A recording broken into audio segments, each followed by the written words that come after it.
In a remote forest, there stands a mysterious mortuary.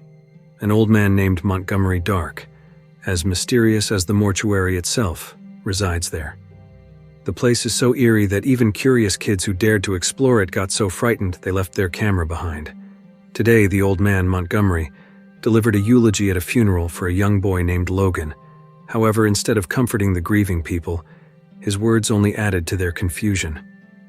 Later, a young woman named Sam arrived at the mortuary, looking for a job as a housekeeper after seeing a job posting outside Montgomery's mortuary. Sam was taken to Montgomery's office to sign the employment contract, while admiring the antique collections and books there. According to the old man, every death has a story and a reason why people died. Since Sam was curious, she asked Montgomery to tell her the stories of the deceased. Feeling challenged, Montgomery began with the first horror tale. The first story was about a woman who was a pickpocket at a party, successfully tricking a womanizer. She sneaked into the restroom to stash her stolen money into her bra. Feeling triumphant, she fixed her makeup in the mirror, but oddly enough, the mirror looked like a locked cabinet. Curious as she was, she struggled to open it. However, the cabinet turned out to contain a monster. The woman tried to escape, but her loot fell out, causing the monster to pull her into the cabinet. That was Montgomery's first story, which he claimed had a moral lesson. However, Sam wasn't fully satisfied, thinking the story seemed too fantastical. As they walked around the mortuary, Montgomery introduced Sam to the predecessors who had guarded the mortuary before him. Then, Sam requested another story, one that would be better than the last. So here is Montgomery's second story, with the theme, Better Safe Than Sorry. The second story was about a handsome man named Jake at a university. Jake had a habit of educating women, especially his juniors, about the importance of using protection during intimate encounters. However, this was just a ploy to seduce women on campus. He even spread the ideology of women's freedom to engage in casual relationships. One day, Jake met his match when he encountered a beautiful woman named Sandra.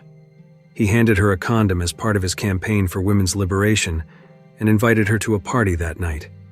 Sandra showed up at the party, and Jake, being eager, quickly invited her to a private corner. However, during their encounter, Jake neglected to use protection, contradicting his own campaign. The next morning, Jake woke up feeling unwell. He went to the doctor only to discover that he was pregnant.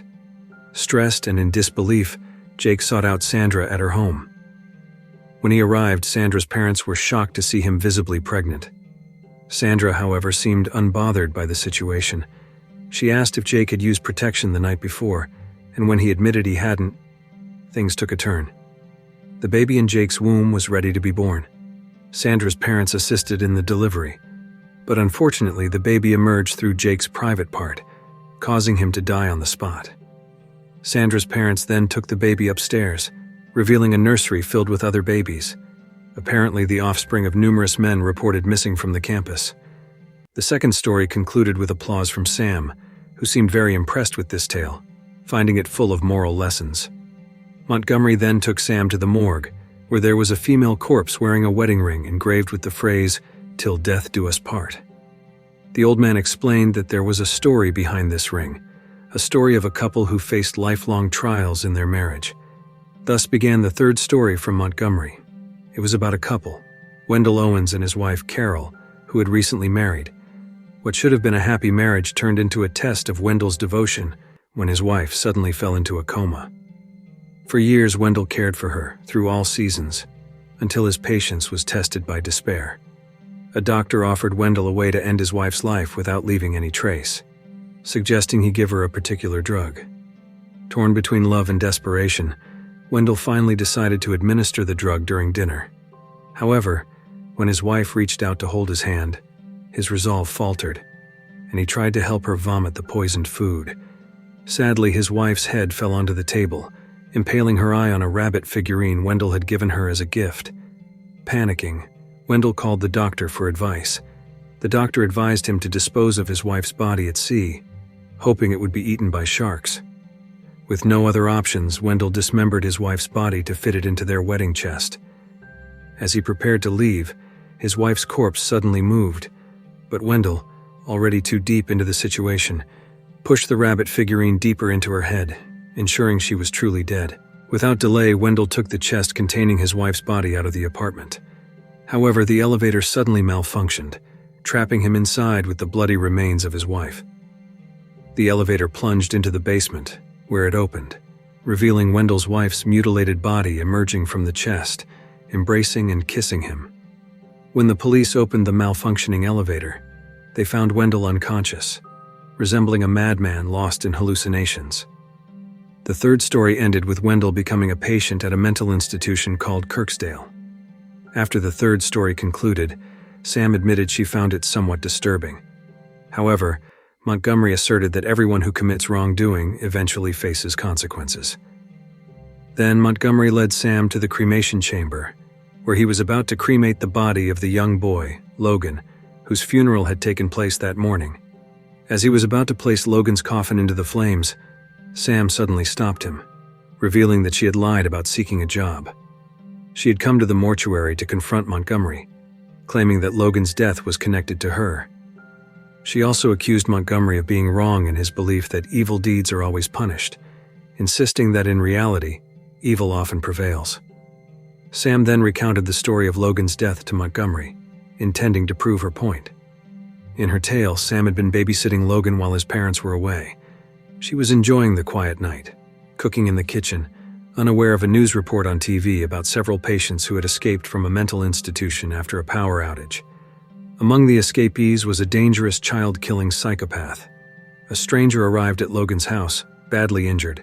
Initially, Sam tried to help the man, but when Logan's parents called to warn her about the escaped psychopath, Sam panicked.